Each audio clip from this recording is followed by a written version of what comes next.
Hi, and welcome to yet another episode of Take 5. As you can tell, today is going to be a very special episode as we have Bishop, Your Lordship, Most Reverend Dr. Agnelo Gracias with us. Thank you. Good morning, Bishop. Good morning. I must say that I'm not a lordship. Only one Lord is there, Jesus. Correct? So we will have, you can just call me Father, Bishop, whatever you like. You don't have to call me Lordship. Lordship? Yes. Okay. So I'll call you Bishop. Yes, okay.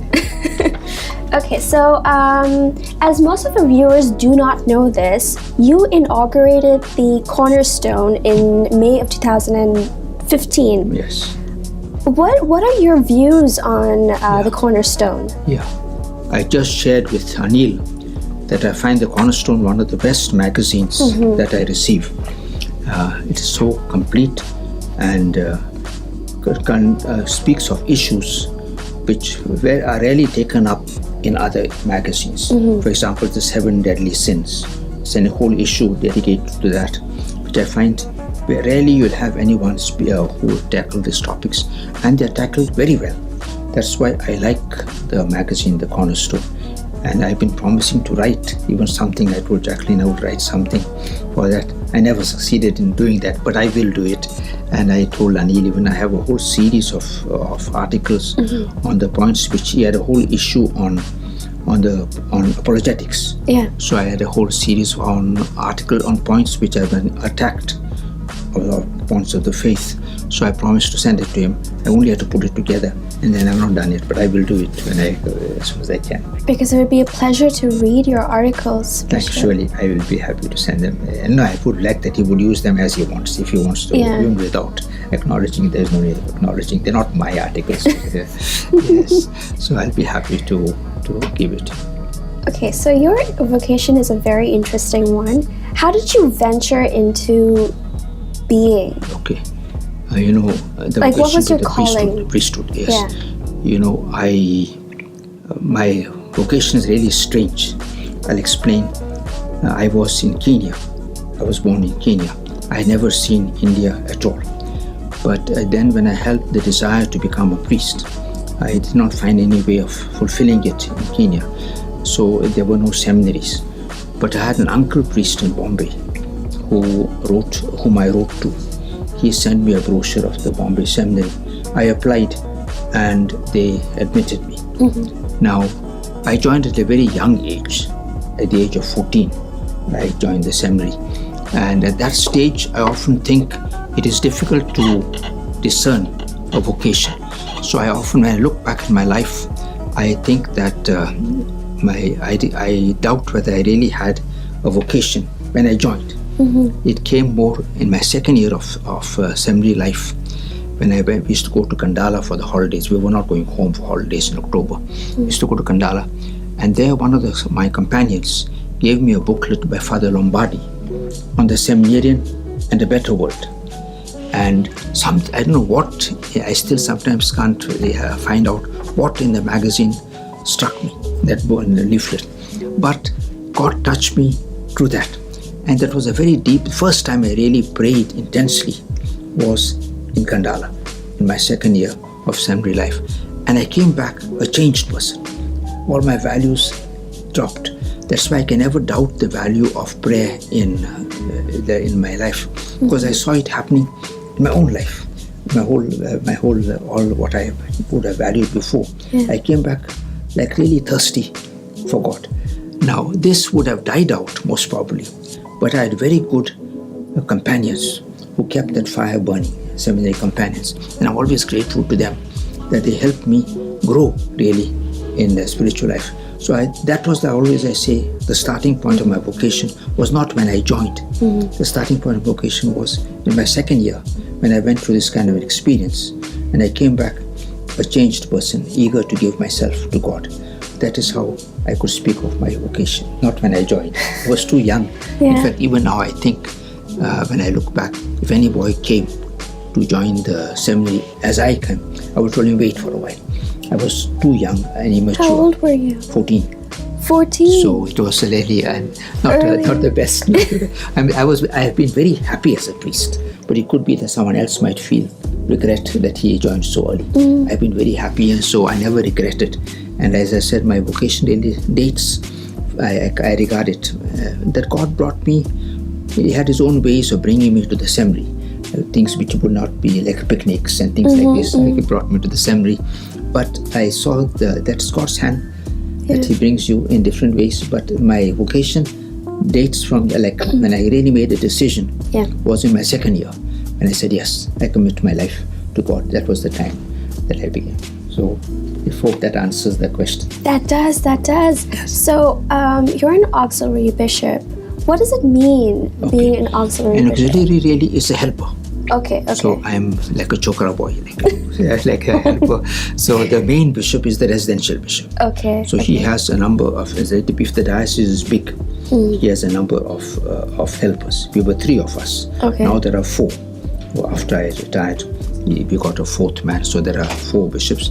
Mostly we put them, the archbishop puts us in charge of areas, say different areas of the diocese, local areas, localities, so that we can keep in touch with those parishes in those deaneries, those areas, and also different portfolios, different aspects. For example, I was in charge of the family, of human life, evangelization, and for things like that. Plus in the office, because always the cardinal doesn't meet, the archbishop hardly meets people unless you have a special appointment. But people come to the office, they want to meet a bishop, so I used to be there in the office meeting them. So this was like the main works I would do. So it's like a specified work. You're not in charge of the whole diocese. The final responsibility is of the archbishop. All right.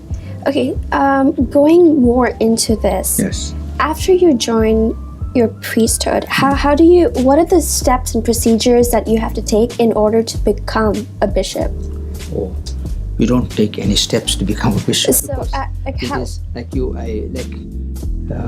from among, as a need arises, they might choose someone there's a procedure, I'll explain that, but it is not that you plan it. If a man wanted to be a bishop, that would not be a good sign, no? If a man wanted to be a bishop. So, but as the need arises, and I'm sure there could be so many more better qualified priests than myself.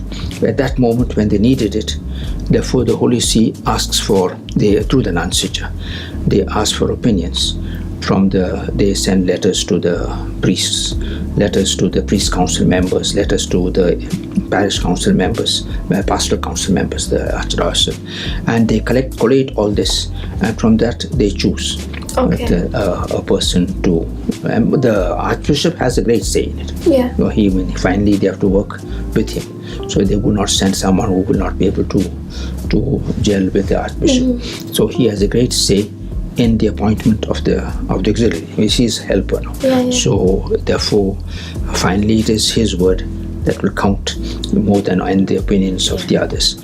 But they do have a process by which they go through, and finally they appoint the man.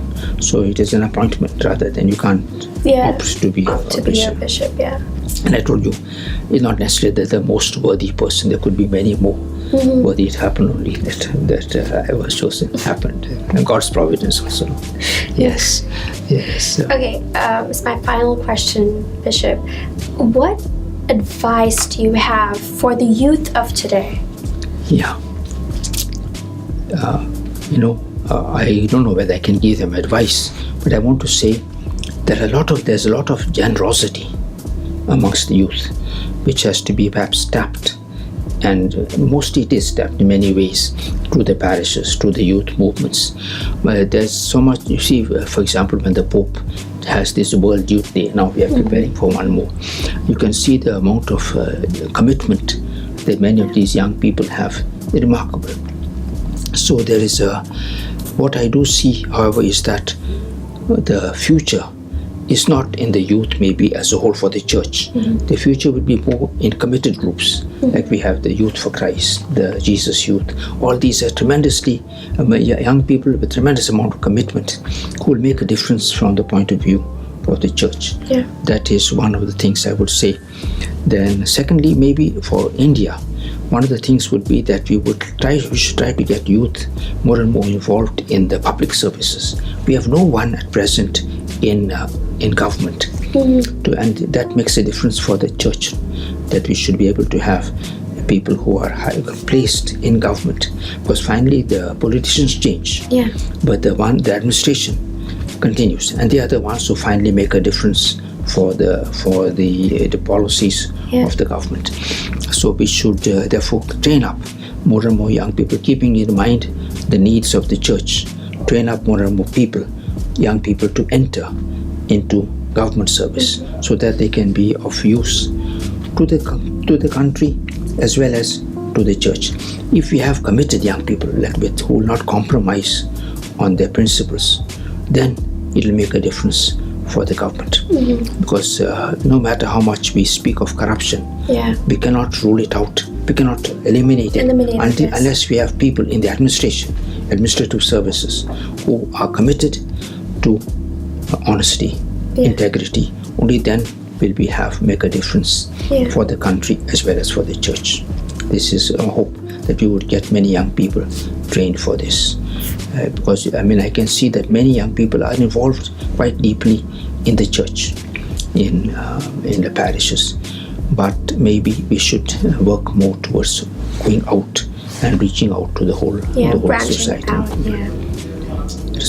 That's pretty good advice, and I hope that the youth listening to this are going to heed your advice. So thank you so much for joining us today, Bishop. It's my joy. I want to say I'm so happy to have come here. Thank you for giving me this opportunity to meet Anil and to meet all of you in the HSI. God bless you all. Yes. Thank you. Thank you so much for watching. Join us next week for yet another episode of Take 5. Until then, stay blessed. Bye. Bye. Thank you. God bless you also.